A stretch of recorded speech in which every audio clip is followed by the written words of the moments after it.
ইন্নাল্লাযীনা ক্বালু রাব্বুনা আল্লাহ, যারা বলে আমাদের রব আল্লাহ, সুম্মা ইসতাকামু, আর এই কথার উপর ইস্তেকামত থাকে মৃত্যুর আগ মুহূর্ত পর্যন্ত, ওই বান্দাগুনি আল্লাহকে রব হিসাবে মানে। সুম্মা ইসতাকামু তাতানাজ্জালু আলাইহিমুল মালাইকা, ওই বান্দা দুনিয়ার জীবনটা এত সুন্দর হবে, ওই বান্দাগুনি যখন দুনিয়ার জমিন থেকে বিদায় হবে, আল্লাহ বলেন আমার ওই বন্ধুদের সামনে ফেরেশতাদেরকে পাঠায়া দিব, রহমতের ফেরেশতা আজরাইলের সাথে 500 রহমতের ফেরেশতা দিল হবে। ওই ফেরেশতাগুলি ওই বান্দার রূহটা নেওয়ার জন্য তারা চলে আসবে। আল্লাহ বলে ওই বান্দার রূহটা যখন বের করা হবে কোনো কষ্ট হবে না। সুম্মা ইসতাকামু তাতানাজ্জালু আলাইহিমুল মালাইকা, আল্লাহ ফেরেশতা পাঠায়া দিবে, আল্লাহ তাখাফু ওয়া লা তাহজানু ওয়া আবশিরু বিল জান্নাহ। আল্লাহ রাব্বুল আলামিন বলেন ওই বান্দার সামনে ফেরেশতারা গিয়ে বলবে আল্লাহ তাখাফু, তোমার কোনো ভয় নাই, ওয়া লা তাহজানু, তোমার কোনো টেনশন নাই। আল্লাহর পক্ষ থেকে ঘোষণা দেওয়া হয়েছে ওয়া আবশিরু বিল জান্নাহ, তুমি জান্নাতবাসী, তোমার ঠিকানা হবে জান্নাত। আমার আল্লাহ কয় যারা দুনিয়াতে আমি আল্লাহরে রব হিসাবে মানবা, আমি আল্লাহ তোমাদের জন্য আরামের জায়গা জান্নাত বানায় রাখছি। সুবহানাল্লাহ। ইমাম আযম আবু হানিফা রাহমাতুল্লাহি আলাইহি কত বড় আল্লাহওয়ালা, কত বড় বুজুর্গ। ইমাম আযম আবু হানিফা রাহমাতুল্লাহি আলাইহি নামাজ পড়ার জন্য মসজিদে হাজির হয়ে গেলেন। মহল্লার ইমাম সাহেব বলে হুজুর আপনি নামাজটা পড়ান। ইমাম আযম আবু হানিফা বলেন বাবা তুমি নামাজ পড়াও। কোন ক্রমে ইমাম সাহেব নামাজের সামনে যায় না। মুসল্লিরা আবদার করে হুজুর আপনি নামাজটা পড়ান। বড় বুজুর্গের পিছনে সবাই নামাজ পড়বে, এই তামান্না নিয়ে সবাই যখন লাইনে দাঁড়াইলো হুজুর আপনি নামাজটা পড়ান। ইমাম আযম আবু হানিফা রাহমাতুল্লাহি আলাইহি নামাজের ইমামতি করার জন্য যখন সামনে চলে গেলেন, আল্লাহু আকবার বলে যখন নামাজে দাঁড়াইলেন, সূরা ফাতিহা শেষ, সূরা ইয়াসিন থেকে তেলাওয়াত শুরু হয়ে গেল। যে ইমাম আযম আবু হানিফা নামাজের মধ্যে সূরা ইয়াসিন তেলাওয়াত করতে আরম্ভ করছেন, তেলাওয়াত করতে করতে সূরা ইয়াসিনের মধ্যবর্তী একটা আয়াত, এই আয়াতটা উনি কয়েকবার তেলাওয়াত করার পরে উনি আর দাঁড়ায় থাকতে পারলেন না। উনি অজ্ঞান হয়ে জমিনের মধ্যে পড়ে গেলেন। ওয়ামতাজুর ইয়াউমা আইয়ুহাল মুজরিমুন,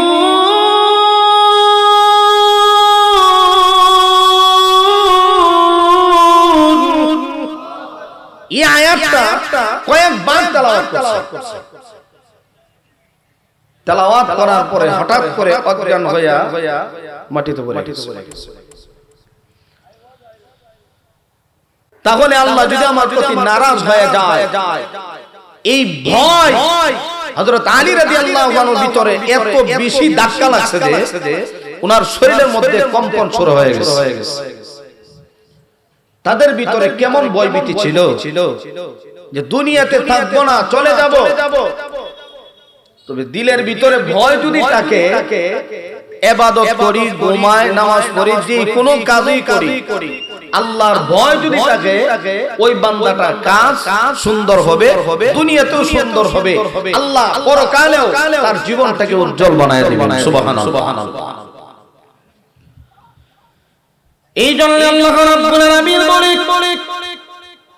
আগামী কালের জন্য কি তুমি অর্জন করেছো বান্দা চিন্তা করো। অতএব আমাদের ভিতরে একটু চিন্তা ঢুকানো দরকার। ও মুরব্বি বাবা, ও যুবক ভাই, অনেক মুরব্বী বাবা এমন আছে 80 বছর পার হয়ে গেল, 90 বছর পার হয়ে গেল, 70 বছর পার হয়ে গেল, 60 বছর পার হয়ে গেল। এই যে জীবনটা আমি পার করলাম, কিভাবে কেমনি কি আমি আল্লাহর সামনে দাঁড়াবো, কি নিয়ে দাঁড়াবো, একটা বার কি চিন্তা করেছেন? এখন অনেক মুরব্বী এমন আছে দাঁড়াইতে পারে না, লাঠির মধ্যে ভর দিয়ে দাঁড়ায়, সিগারেট ছাড়ে না। আছে না নাই? কাশতে কাশতে কাইতে দিতেছে, এর হলো সিগারেট ছাড়ে না। আমার এক মুসল্লি আছে, বিরাট ইম্পোর্টেন্ট লোক, বাহিরে গেলে হাঁটা চড়া এত বালা, নমাজ হইলে সে টান দিয়ে গিয়েও সামনে গিয়ে একদিন জিগাইলাম, শরীর বালা, হাঁটতে পারেন, বাজারে যাইতে পারেন, মসজিদে এলে শেয়ার লাগে, কোমর বেদনা হবে, কোমর ব্যথা করে, এই জন্য মসজিদে এসে শেয়ার বয়ে নামাজ পড়ে। নামাজ হইব বুলেও নামাজ, আর শেয়ারের মুসল্লি এর মারাত্মক, বুল ধরলেও বিপদ। এই জন্য শেয়ারওয়ালা নামাজি যারা আছে কষ্ট করে বাড়ির মধ্যে নামাজ পড়লেন, মসজিদে অন্যত বাড়ির নামাজ, এই শেয়ারটা না নিতে কে বাড়ির বালা।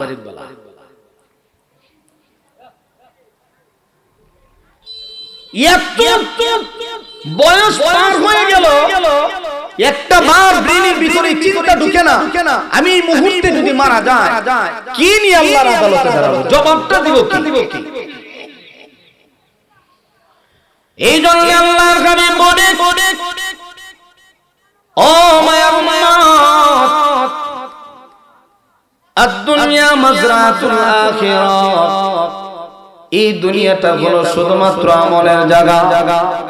আমল করো, পরকালে বদলা পাইবা। দুনিয়াতে শুধু আমলের জায়গা, আমল করো, আর এই আমলটা ইখলাসের নিয়তে করো, তাহলে দেখবা তোমার এই আমলটা কবুল হবে।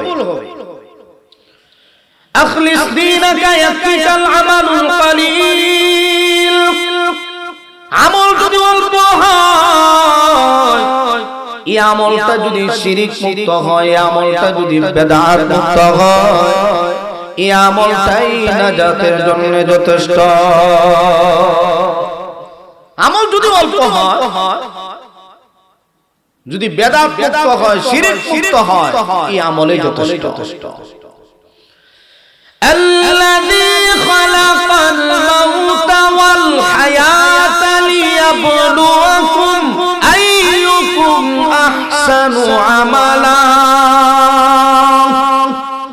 আল্লাহ রাব্বুল আলামিন বলে, হায়াত দিলাম, মওত দিলাম, এ বান্দা পরীক্ষা করার জন্য কে দুনিয়াতে ভালো আমল করো। আল্লাহ রাব্বুল আলামিন বলেন, আহসানু আমালা, ভালো আমল, আমলটা যেন বেদাত মুক্ত হয়, আমলটা যেন শিরক মুক্ত হয়, এই আমলটা জাতের জন্য যথেষ্ট হয়ে যাবে। অতএব আল্লাহকে ডাকো, আল্লাহর ভয় ভীতি অন্তরে ঢুকাও। যদি আল্লাহর ভয় ভীতি অন্তরের ভিতরে থাকে, তাহলে ইবাদত কবুল হবে। ইবাদত যা করব, নামাজের মধ্যে দাঁড়াইলেও আল্লাহর কথা স্মরণ হবে, নামাজটা আল্লাহর দরবারে কবুল হবে। আল্লাহর ভয় ভীতি যদি অন্তরে থাকে, যদিও তুমি দুর্বল, তুমি গরীব, তুমি অসহায়, ঘরে খাবার নাই, আল্লাহর ভয় যদি অন্তরে থাকে, আমার আল্লাহ তোমার খাবারের ব্যবস্থা করে দিবে। অতএব দুনিয়াটা একমাত্র আমাদের জন্য আমলের জায়গা। একটু মহব্বত করে একটু সামনের দিকে আগাইতে, কষ্ট করে একটু সামনে আগে, পিছনে অনেক দাঁড়ায় আছে। লা ইলাহা ইল্লাল্লাহ,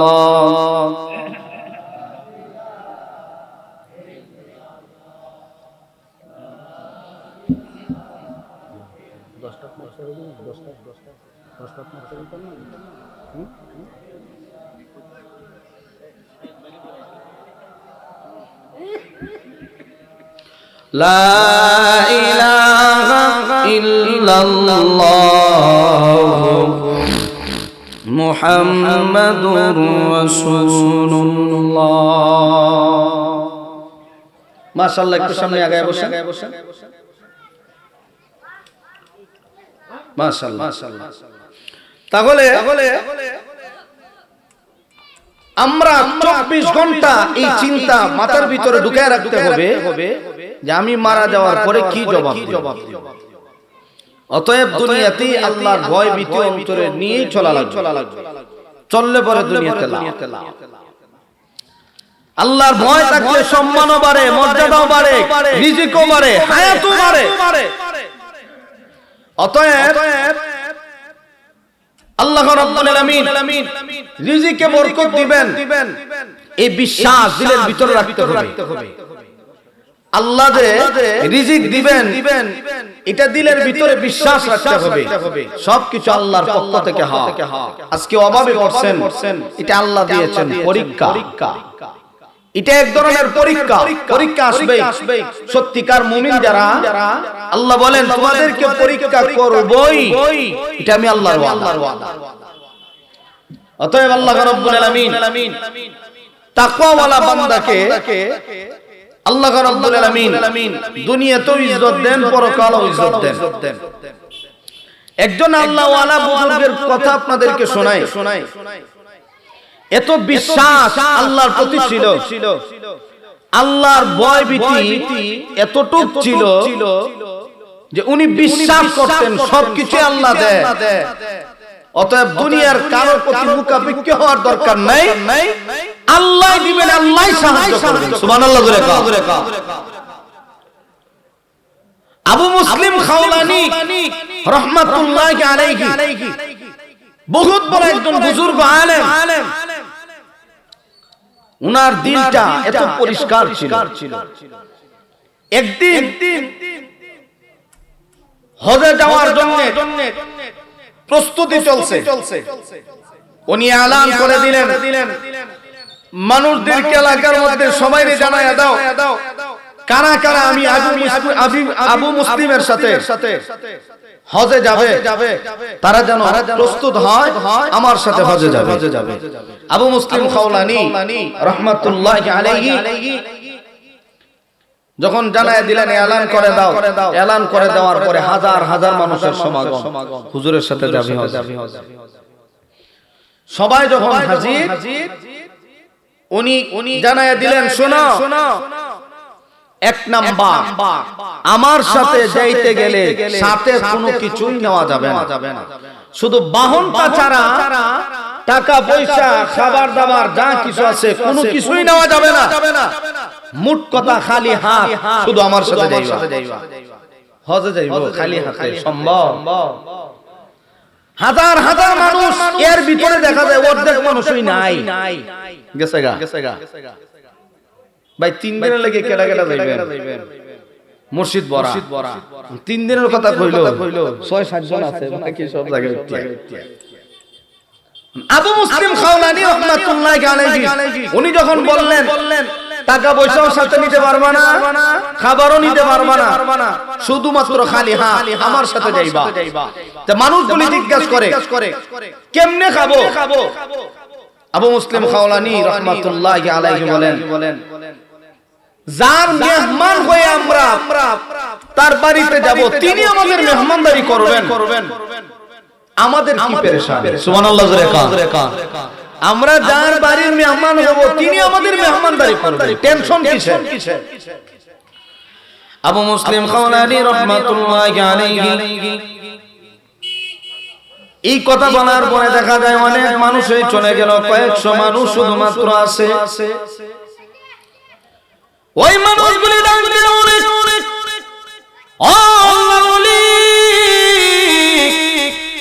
আমরা আছি, প্রয়োজনে জীবন যাক, সমস্যা নাই, আপনার সাথে আমরা সফরে যাব, আল্লাহর ঘর দেখার জন্য যাব।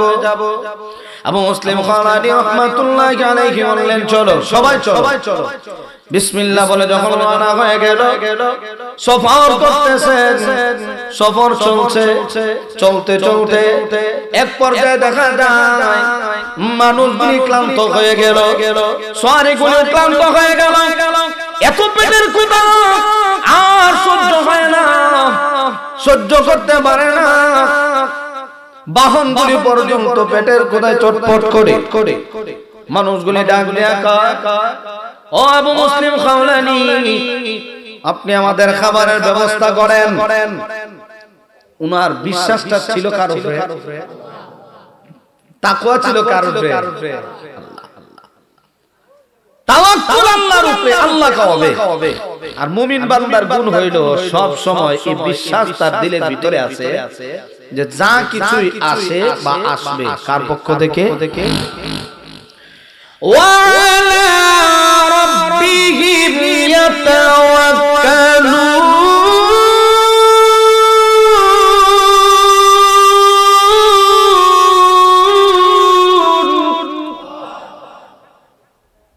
বিশ্বাস আল্লাহর পক্ষ থেকে রিজিক আসবে।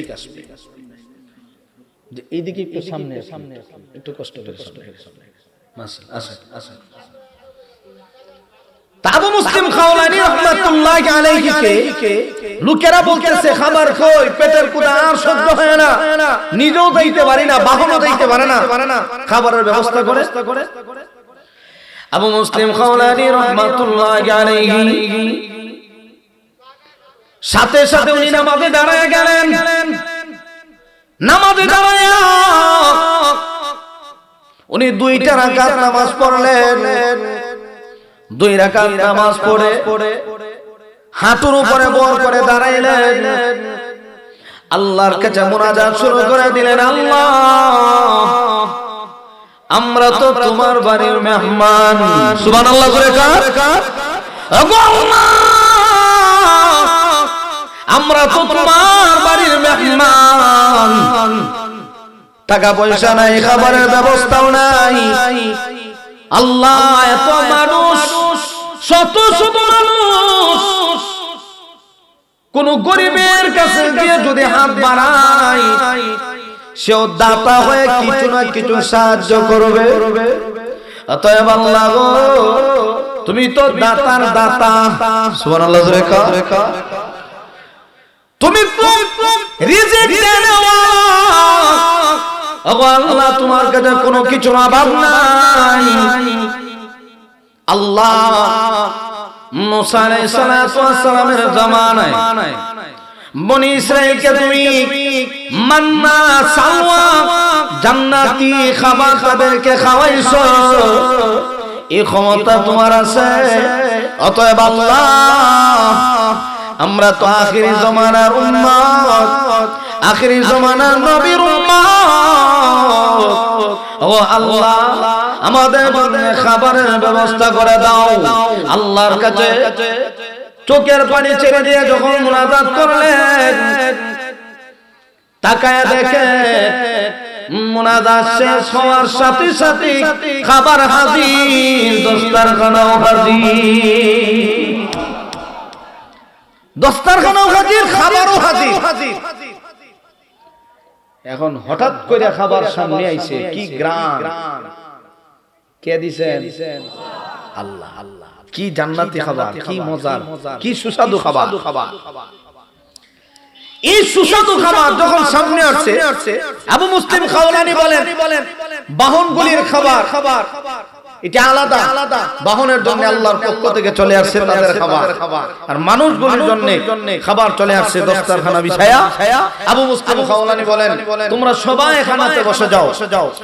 সবাই পেট ভরে যখন খাবার খাইলেন, খাওয়ার পরে দেখা যায় অবশিষ্ট কিছু খাবার রয়ে গেল। কিছু মানুষ বলে হুজুর এটার সাথে লইলাই বেগুন যে পরবর্তীতে খাবার না আয়ে। গরম খাবার আল্লাহর পক্ষ থেকে আসছে, সবারই মাত্র এক লাগে না।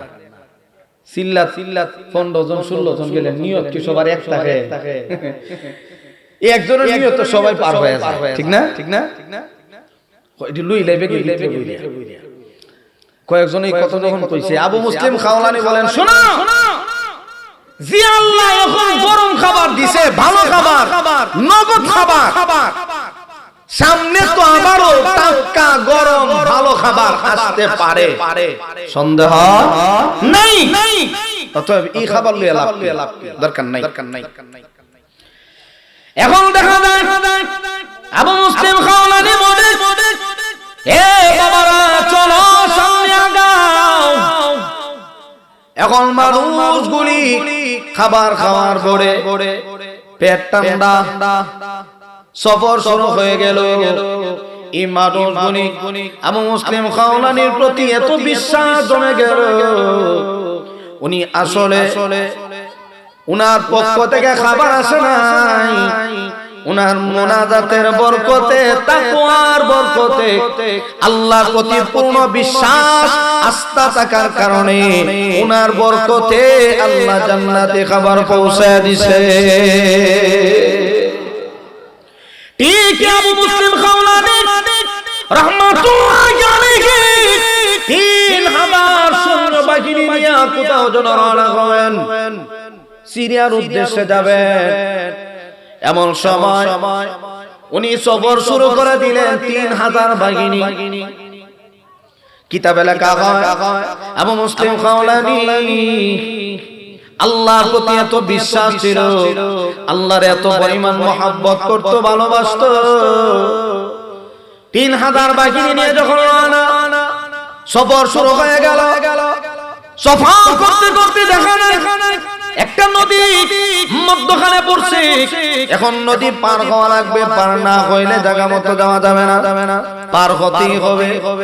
এখন উনি মানুষগুলি বলা বলে শুরু করে দিল, হুজুর এই মুহূর্তে কেমনে পার হব? বলে টেনশন নাই, যে আল্লাহ মুসা পয়গম্বর এবং তার সাথীদেরকে নীল নদ পার করাইতে পারে, সে আল্লাহ আমাদেরকেও এই নদী পার করাইয়া দিবে। আবু মুসলিম খাওলানি রাহমাতুল্লাহি আলাইহি সাথে সাথে ওযু করে নামাজে দাঁড়িয়ে গেলেন।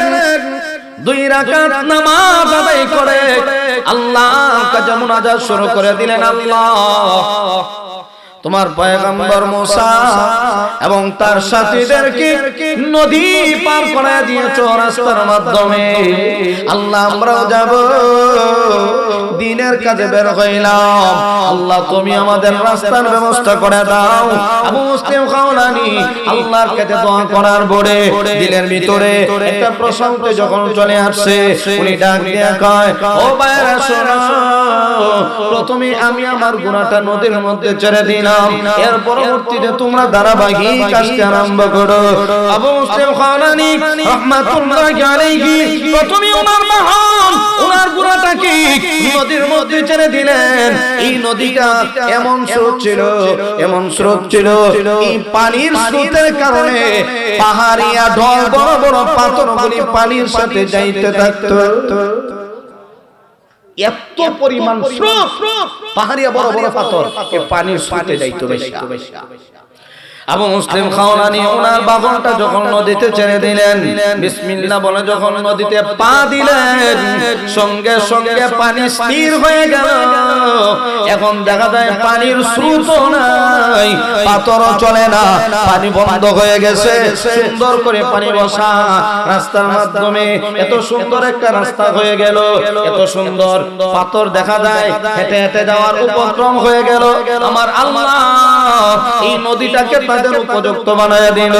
এবার সবাই যখন নদী পার হবে, এমনি সময় আবু মুসলিম খাওলানি বলেন, আমি নামলাম, আমার বাহনকেও নামাইলাম, তোমরা নামতে পারো, কোনো ভয় নাই, কোনো টেনশন নাই।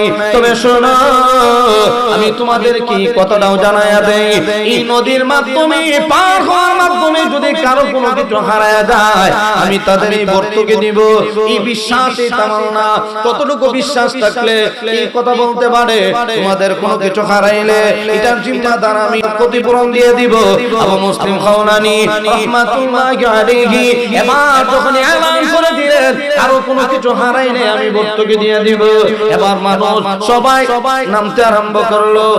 3000 বাহিনী, এর ভিতরে একজন খুব চালাক একটা লোক, সে তার হাত থেকে একটা পেয়ালা নদীর মধ্যে ফেলাই দিয়েছে। নদীর মধ্যে ফেলা ইচ্ছা করে ফেলাইছে। পালানোর পরে সব যখন নদী পার হয়ে গেল, আবু মুসলিম খাওলানী রাহমাতুল্লাহি আলাইহি সবাইকে উদ্দেশ্য করে বললেন, শোনো, তোমরা যে নদী পার হয়ে না তোমাদের কারো কোনো কিছু হারাইছে। একজন আব্দুল্লাহ কহ, হুজুর আমার পেয়ালাটা পানি লয়ে গেছে গিয়া। পানি লয়ে গেছে না ইচ্ছা করে ছাড়ছে? ইচ্ছা করে ছাড়ছে। পেয়ালাটা পানির মধ্যে যখন ইচ্ছা করে ছাড়ছে, তার উদ্দেশ্য হইল আমরা যে পানি এবং পাথর দেখা যায় লড়াচড়াও করতেছে না, তা আমরা কোন রকম নদী পার হয়ে গেলে মনে হয় এই পেয়ালাটা পানি বাসায় লয়ে যাবে। এটা তার ভিতরে একটা ধারণা ছিল। কিন্তু আবু মুসলিম খাওলানী এলান দেওয়ার পরে বলতেছে আমার পেয়ালাটা অমুক জায়গায় পড়ছে, নদী মনে লয়ে যাবে গিয়া। আবু মুসলিম খাওলানী বলেন, এখনো আমি আল্লাহর প্রতি যে পূর্ণ আস্থা, পূর্ণ বিশ্বাস এখনো আমার মন থেকে ভাঙে নাই, তবে তোমার পেয়ালাটা যে জায়গায় পড়ছে ওই জায়গাতেই থাকবে, বিন্দু পরিমাণও লড়বে না। সুবহানাল্লাহ করে কও। ঠিক ওই লোকটা পেয়ালাটা যখন নদীর মধ্যে গেল, যে জায়গার মধ্যে ফালাইলো ঠিক দেখা যায় ওই জায়গার মধ্যে পেয়ালাটা আছে। সে আবু মুসলিম খাওলানী রাহমাতুল্লাহি আলাইহি কতটুকু আল্লাহর প্রেম দিলের ভিতরে থাকলে, আল্লাহর ভয় অন্তরে থাকলে, আল্লাহর প্রতি বিশ্বাস রাখতে পারে যে আল্লাহ সব কিছু করতে পারে, আমি আল্লাহর কাজে বের হব, আল্লাহ সাহায্য করবে আমার সমস্যা। অতএব বাবা, দুনিয়ার মায়া ছাড়েন, দুনিয়ার মহব্বত অন্তর থেকে উঠায়া দেন, আল্লাহর ভালোবাসা ঢোকান, আল্লাহর ভয় ভীতি অন্তরে ঢোকান। আল্লাহ রাব্বুল আলামিন দুনিয়াতেও সম্মান দিবে, পরকালেও সম্মান দিবে। আল্লাহ রাব্বুল আলামিন বলেন, যারা আমি আল্লাহকে ভয় করবা আমি আল্লাহ তোমাদের রিজিকের ফয়সালা করব।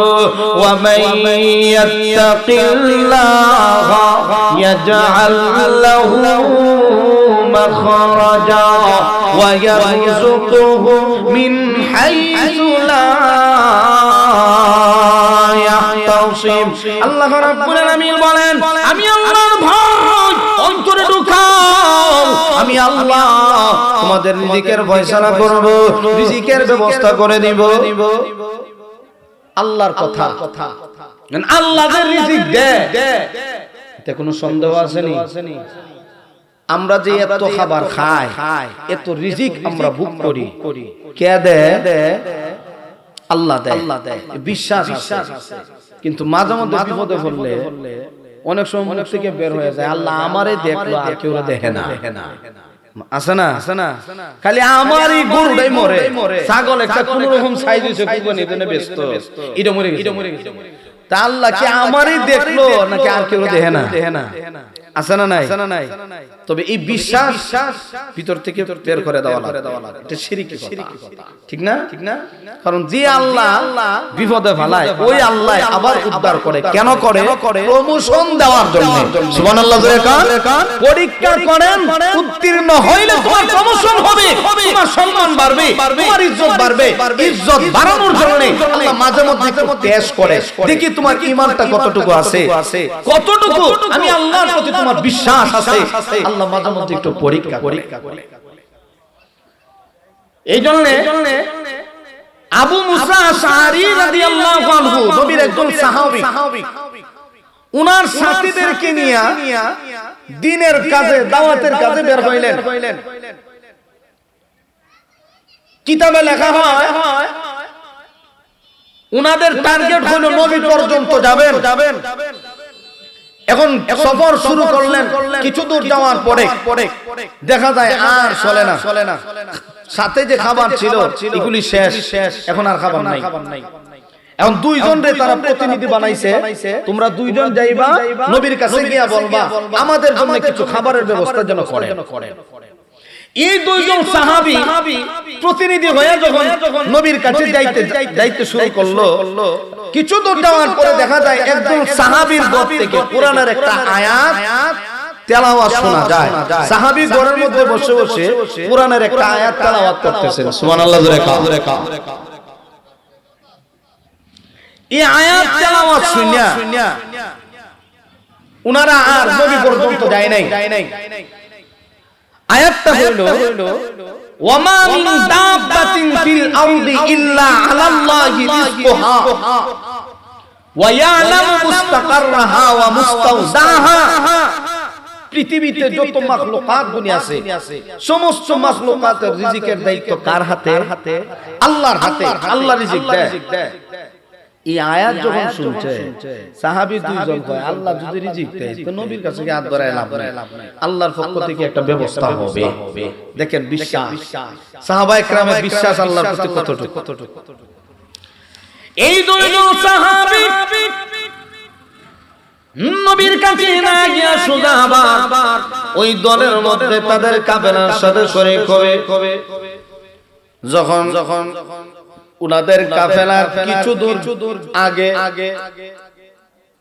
উনাদের তাঁবুর সামনে যখন তারা উপস্থিত হয়ে গেল, তাদের নাকের মুখে একটা গ্রান, খাবারের একটা গ্রান তাদের নাকের মধ্যে লেগে গেল। উনারা মনে করছেন এই দুইজন সাহাবী নবীর কাছে গেলেন, নবী কারো মাধ্যমে তারা আসার আগে তারা আমাদের কাছে খাবার নিয়ে আসলো। বুজার মধ্যে উলট পালট হয়ে গেল। উনারা এসে দেখে খাবার খাদিন দস্তরখানার মধ্যে খাবার লয়ে রেডি। ওরা আসুক, ওরা তো কি খবর দিছে নবীর কাছে, নবী খাবার পাঠাইছে, ওরা আসলে আমরা একসাথে খাবার। ওরা যখন আসছে এত দেরি কেন? খাবার তো মোটামুটি আরো অনেক আগে এসে। ওরা আসার পরে খাওয়া দাওয়া শেষ, গুমর তীক্ষ্ণ কথাটা ওরা ভাঙে নাই। খাবার শেষ, অবশিষ্ট খাবারটা আবু মুসা আশআরী উনি তো দলের প্রধান বলতেছে আচ্ছা ঠিক আছে আমরা তো পেট ভরে খাইলাম, যা খাইছি তো আলহামদুলিল্লাহ, এখন এই খাবারটা নবীর কাছে নিয়ে পৌঁছায় দাও। নবীর অন্যান্য সাহাবীরা খায় নিবে, পৌঁছায়। এরা টেনশন হইল গেলাম নবীর কাছে, আইলো কই থেকে খাবার, আর এত মজার খাবার এটা আবার নবীর কাছে বিষয় বুঝলাম। তো ওই যে কোরআনের আয়াত বিশ্বাস আল্লাহর উপরে, রিজিক দেয় আল্লাহ, এই বিশ্বাস নিয়ে আবার যখন ফিরছে আল্লাহু আকবার, সুস্বাদু খাবার খাওয়ার পরে খাবার নিয়ে দুইজন সাহাবী মনে করছে মনে হয় নবীর কাছ থেকে আসতে তো পারে, অসম্ভবের খাবার নিয়ে গেছে নবীর কাছে। হুজুর যে খাবার আমাদেরকে দিয়েছিলেন আমরা পেট ভরে আমরা সাথী যারা আছে সবাই খাইলাম, অবশিষ্ট খাবার হয়ে গেল, এগুলি রেখে দেন, দরকার নাই। নবীজি বলেন আমি তো তোমাদের কোনো খাবার দিছি না। আইলো কুত্তি তো সাহাবী দুইজন হুজুর আমরা একটা আয়াত শুনছিলাম, ওমা মিন দাব্বাতিন ফিল আরদি ইল্লা আলাল্লাহি রিজকুহা। আয়াতটা শোনার পরে আপনার কাছে আর আসি না, গেছি কি আমরা কই আল্লাহ যদি রিজিক দেয় তে আপনার কাছে আইসা লাভ কি, আল্লাহই তো ব্যবস্থা করবেন। নবীজি বললেন তোমাদের এই বিশ্বাস আল্লাহর প্রতি এই তাওয়াক্কুল থাকার কারণে জান্নাত থেকে তোমাদেরকে ফেরেশতাদের মাধ্যমে খাবার পৌঁছায় দেওয়া হয়েছে। তাহলে এই দুনিয়া কিছুই আমাদের সফর সঙ্গী হবে না, একটা জিনিস শুধু সাথে যাবে সেটা হলো আমল। টাকা পয়সা দ্বন্দ্ব হলো কিছুই যাবে না, একমাত্র সফর সঙ্গী হবে নেক আমল। এই দুনিয়াটা হলো নেক আমলের জায়গা। আল্লাহর প্রতি বিশ্বাস রাখি, আল্লাহর ইবাদত করি, আল্লাহর ভয় অন্তরে ঢুকাই, দেখবেন সব কাজে আল্লাহর পক্ষ থেকে ফয়সালা আসবে। আর যেই ফয়সালা আল্লাহর পক্ষ থেকে আসবে এটা আপনার আমার জন্য কল্যাণের ফয়সালা হবে, ঠিক কিনা জোরে কর। এই জন্য আল্লাহ বলেন আগামী কালের জন্য কি তুমি সঞ্চয় করলা এ বান্দা, এই মুহূর্তে মারা গেলে কবরে ঢোকার পরে কি জবাব দেব? মানুষ মারা যাওয়ার পরে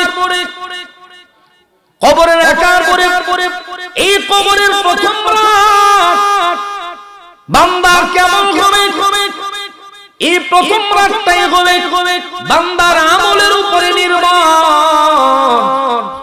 বান্দার কবর থেকে শান্তি হবে না কষ্টের হবে, এই রাতটা হবে বান্দার আমলের উপরে নির্ভর। বান্দার আমল যদি ভালো হয়, ফেরেশতারা যখন প্রশ্ন করবে বান্দাগুলি এই 3 প্রশ্নের জবাব দিয়ে দিবে, আর যে বান্দাগুলি 3 প্রশ্নের জবাব দিয়ে দিবে আল্লাহ রাব্বুল আলামিন ওই বান্দাগুলির কবরকে জান্নাতের টুকরা বানায় দিবে। মান রাব্বুকা ওয়া মা দীনুকা ওয়া মান হাযা আর-রাজুলু বুইসা ফীকুম। মান রাব্বুকা তোমার রব কি, ওয়া মা দীনুকা তোমার দিন কি, ওয়া মান নবিয়ুকা তোমার নবী কে। ফেরেশতারা যখন প্রশ্ন করবে প্রথম প্রশ্নের জবাবে তারা বলবে রাব্বি আল্লাহ, আমাদের রব আল্লাহ। সুবহানাল্লাহ জোরে কান। যে রবের জন্য সারা জীবন কষ্ট করলাম, আল্লাহরে দেখি নাই, কিন্তু আল্লাহর যে বিধান ছিল, কোরআনে যে বিধানগুলি ছিল, এগুলি মানতে আমরা বিন্দু পরিমাণও সন্দেহ করি নাই। দিন রাত কষ্ট করে আমরা আল্লাহর কথা মানছি, রবরে চিনি না, দেখছি না। তবে রব একজন, যার ইবাদত দুনিয়াতে করছিলাম, তিনি একজন, তিনি হলেন আল্লাহ। সুবহানাল্লাহ জোরে কান। আলহামদুলিল্লাহি রাব্বিল আলামিন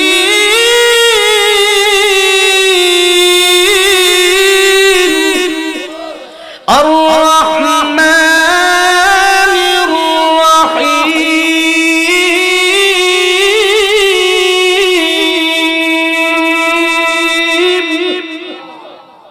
যিনি সমস্ত পৃথিবী সৃষ্টি করছে, 7 আসমান 7 জমিন যিনি বানাইলেন, তিনি তো আল্লাহ। রাব্বি আল্লাহ, আমাদের রব আল্লাহ। কারণ ওরা দুনিয়াতে সব সময় রবের কথা স্মরণ করছে, দিলের ভিতরে সব সময় আল্লাহর কথা তার দিলের ভিতরে স্মরণ হইতো। এইজন্য কবরে গিয়াও বান্দা স্মরণ হয়ে যাবে, জবাব দিয়ে দিবে। সুবহানাল্লাহ জোরে কান।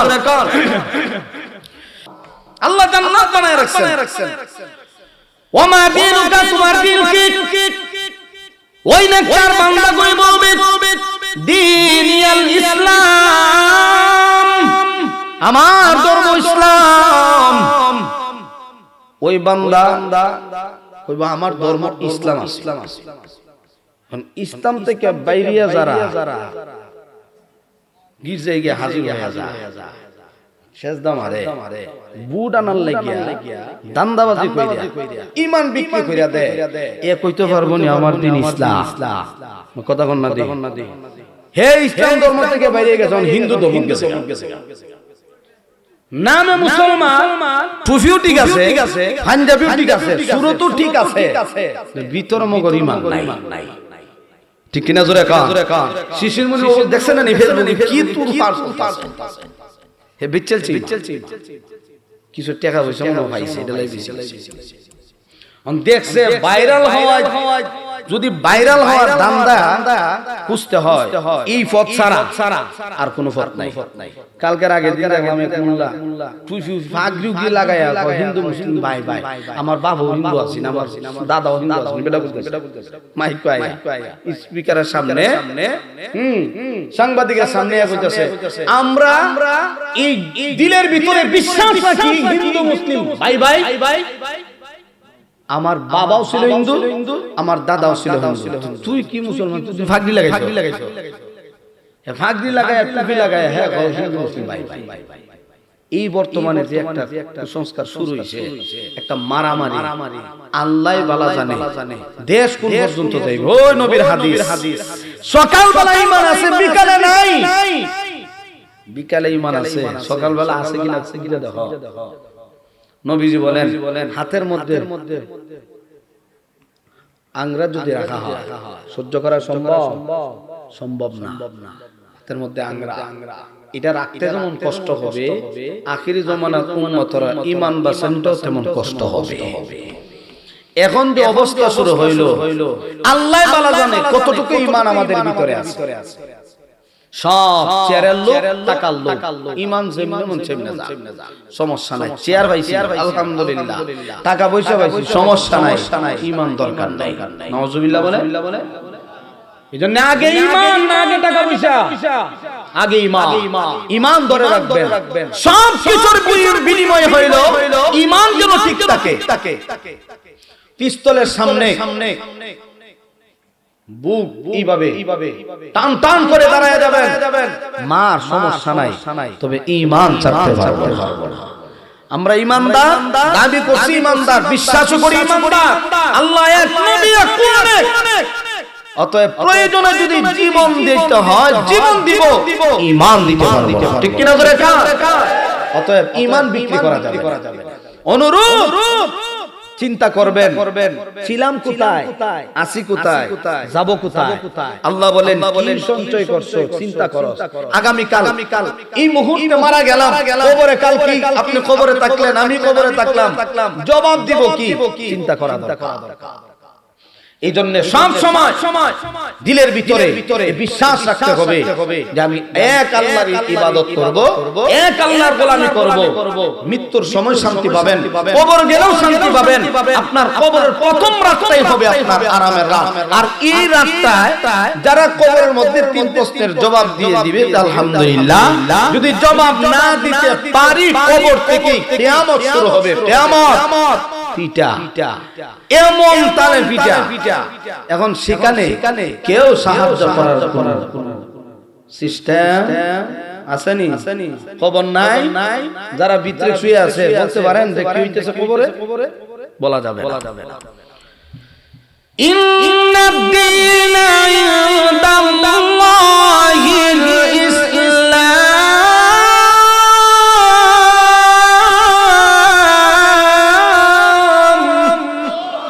আল্লাহর কাছে মনোনীত ধর্মের নাম ইসলাম।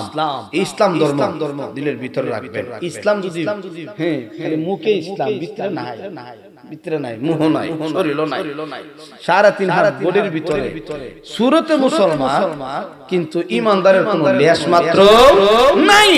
এমন টানা দিলে প্রাণে বিশ্বাস রাখতে হবে আমি যেহেতু মুসলমান, আমার দ্বারা যেন কোনো এমন কোন কাজ যেন না হয় যেই কাজের কারণে আমার ঈমান চলে যায়, ইসলাম চলে যায়, এমনটা করা যাবে না। 3 নাম্বার প্রশ্ন, ওমান নবিয়ুকা, তোমার নবীকে? ঈমানদার বান্দা জবাব দিয়ে দিবে মুহাম্মাদুর রাসূলুল্লাহ।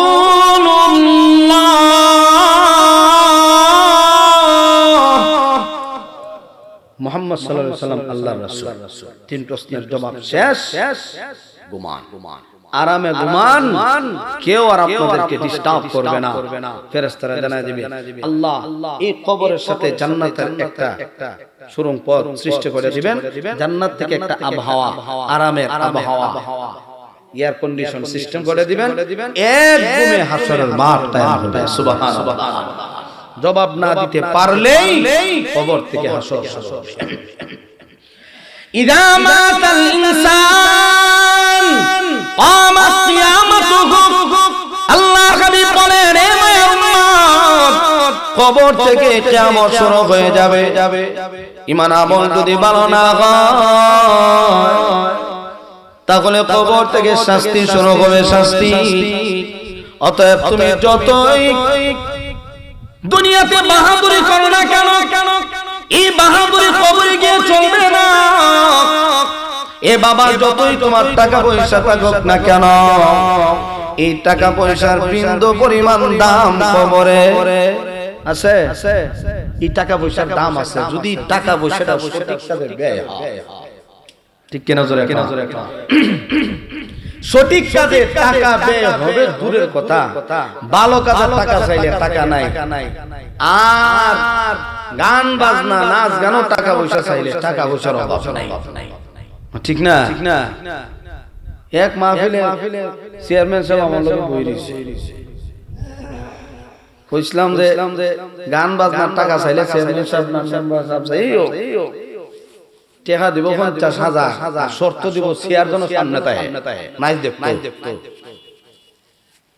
শেয়ার যেন সামনে থাকে টাকা 50 না প্রয়োজনে লাখ টাকা নেবে সমস্যা নাই শেয়ারটা সামনে রাখিস আর মাদ্রাসার কথা কইলে এটার অফিসে গেলে 500 টাকা ধরায় দেওয়া টাকা পয়সা নাই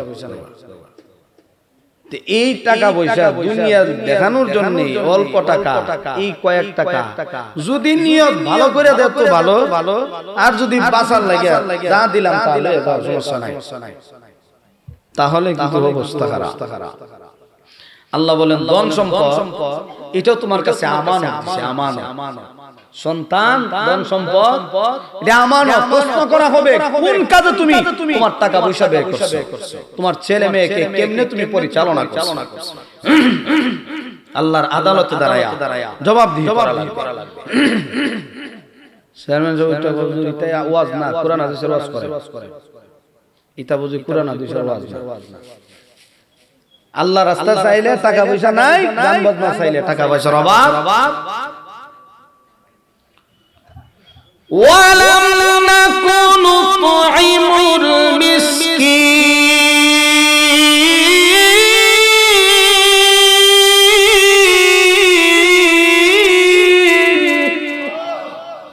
দুনিয়াতে টাকা পয়সা ছিল কিন্তু গরিব মিসকিনকে দেই নাই মসজিদ মাদ্রাসায় সহযোগিতা করি নাই তখন কে স্বীকার করব কারণ সামনে পিস্তল আছে কাবজাব করার টাইম নাই চুল পরিমাণ পালরার কোনো সুযোগ নাই তখন এমনি স্বীকার করব আমি এটা করছি এখন ঠেলা তৈরি লাম স্বীকার আসিন কি করি আল্লাহ দেই নাই সমালোচনা করে বিপদে পড়লে তো না আমি তো এটা পারলাম না ইমাম সাহেবরা বিদায় করছে হে বেটা আমি কি তা করছি আমি কিচ্ছু করছি লাগাই দিছে ওই কিন্তু লাস্টে গিয়া দেখা যায় বিপদে তখন বলবো না আমার আমি না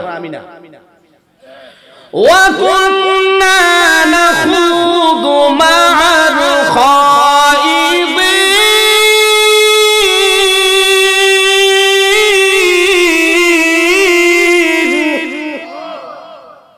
যারা সমালোচনা করতো এরাও কেউ বলবে আল্লাহ করছিলাম এর সাথে আসলাম শুকর করি করছিলাম হে তখন কে স্বীকার দুনিয়াতে যদিও সরাসরি ধরা যায় না লুকায় জায়গা হাসর ময়দানে ঠিকই ধরা খাবে দুনিয়াতে কি করছি না করছি সব আল্লাহর আদালতে প্রকাশ হয়ে যাবে সবকিছু আপনার চোখের সামনে তুলে ধরা হবে অতএব সুযোগ আছে দুনিয়াতে আমল করার আল্লাহ আমাদের সবাইকে বেশি বেশি নেক আমল করার তৌফিক দান করুন ওয়া আখিরু দাওয়ানা আলহামদুলিল্লাহি রাব্বিল আলামিন আমাদের বিশ্বনবীর